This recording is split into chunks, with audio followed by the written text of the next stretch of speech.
So this is a Eureka Airspeed. It's complete, but it looks like it went on a drywall adventure. What I mean by that, obviously, is that the prior owner sucked up a bunch of drywall dust with it. You're not supposed to suck up drywall dust with a vacuum. A shop vac is different, but one of these, no, big no-no. Don't suck up drywall dust. So like I said, this thing is complete. These are not expensive vacuums by any stretch. And generally speaking, this one is probably not even worth what I'm about to do to it. But these videos do seem to help a lot of people fix their machines, and it does save them money. Whereas, you know, even though it is a $55 or $60 vacuum, who wants to spend that much if you don't have to, right? Especially if you're willing to put in the time and a little bit of elbow grease. And generally, you can fix these. They're not hard to fix. They're very, very simple. When I find these on the curb, most of the time what's wrong with them is they're clogged and or the belt is broken. I've already plugged it in. It does turn on. The motor sounds okay. So I'm going to go ahead and run with it and see if we can save this thing. This is another issue I see with these. These filters are supposed to be cleaned. Most people do not clean them. They let them get like this, their suction goes down, and then the machine inevitably does develop a pretty significant clog after that. And generally, when these clog, they're going to clog along this air path here, and right in here where the brush roll is. Now this brush roll obviously needs to be cleaned up. So we're going to go ahead and do that. And like I said, generally this is not a machine in this condition that I would even really bother fixing. But what makes it worth it is a lot of people watch these videos, so that's why I'm doing it. But first what we're going to do is get a Phillips screwdriver. You're going to pull all of these screws out. This will allow you to gain access to the belt, the brush roll, and the underside of here. And when these things start to clog up, you'll also get a bunch of dirt that traps here along where the belt goes. Oh, this model, I forgot, has another screw hiding down here. So you'll notice when I start to take things apart, I'm kind of really ginger with things for the most part. And yes, indeed, we have an issue here. So that can be cleaned up. That's not a problem. The belt actually still looks good. However, when it gets like this, what ends up happening is all of this hair starts wrapping around where the belt sits. That creates a ton of friction.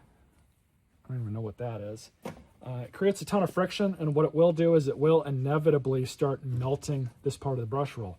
When that happens, it's really just like a cascading effect at that point, because the belt will start to heat up. You'll eventually snap the belt, and before it does that, all of the rubber from the belt, as it heats up and eventually breaks, gets transferred to the motor shaft. So let's say you go and put a new belt on your machine. The exact same thing's going to happen because you likely didn't clean the motor shaft up. This one honestly looks like it was caught in the nick of time, so we may be okay with this brush roll. These brush rolls, if you can find them, are about 20 bucks. They're about. A lot of these newer Eureka machines, Eureka seems to have stopped providing aftermarket parts support for. So I really, truly have no idea if you can even get a new belt or a new brush roll for one of these. Belts you should still be able to get. So remember how I said that there's probably a clog? Well, there is.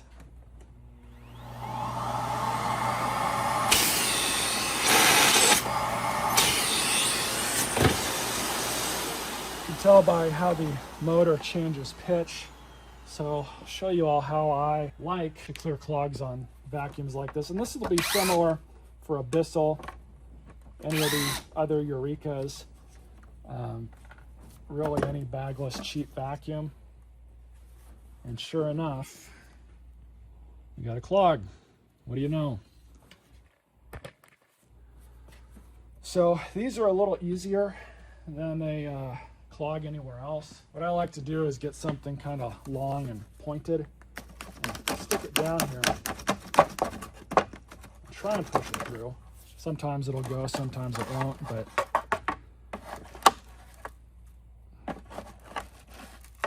it's incredible what people do.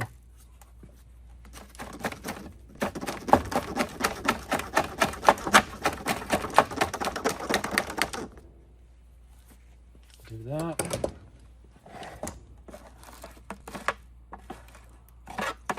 And just continue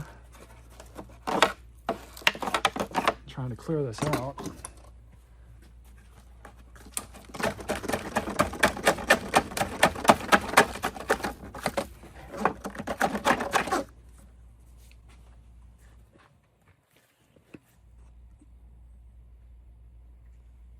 There you have it.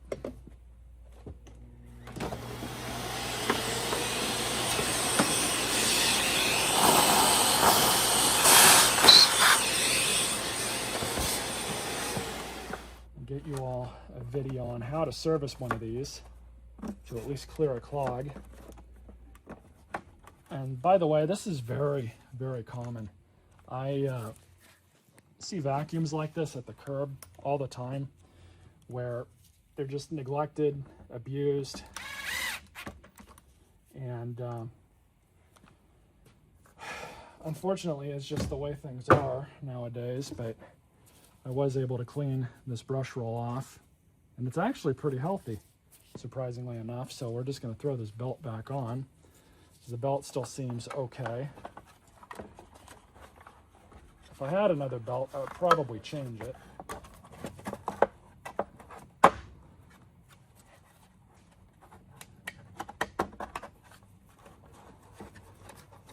These machines are really kind of engineered to be disposable. That's why they are so cheap. But you guys will see. I'll just get a couple. So with your filter, normally what you would do with these is take them to the sink and clean them off. This one is so bad that I normally would recommend to replace it. But if you have another vacuum, you can save them sometimes by doing this.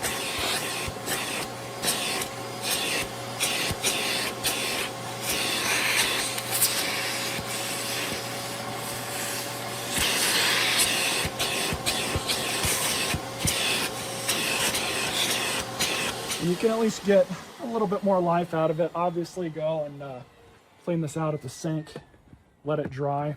You don't really need to use soap on these, but some people do. You can clean this out. How you would disconnect or clean all this is just pull your cyclone out, and then kind of the same deal.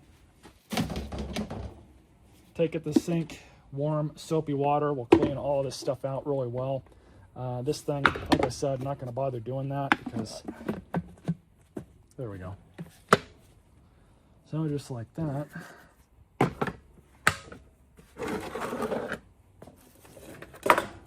And of course, throw your hose back on.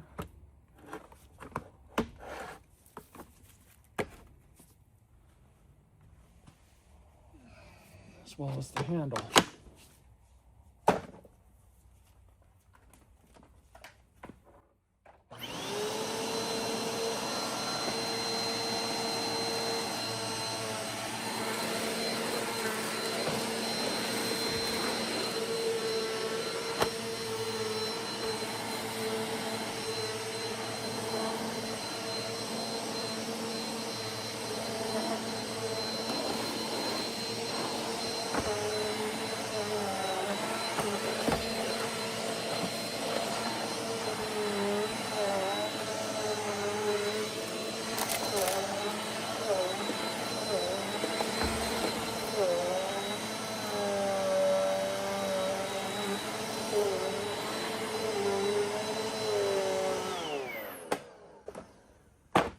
That's really how you would service one of these. There's really not a whole lot to it. Really, they're honestly, like I was saying, like any other cheapo vacuum you can find at Walmart or wherever. So I did link in the description, new filters, new belts, that type of thing, whatever's available. I went ahead and threw it in the description, so definitely check that if you need new parts. And we'll be on to the next one. Stay tuned for more videos.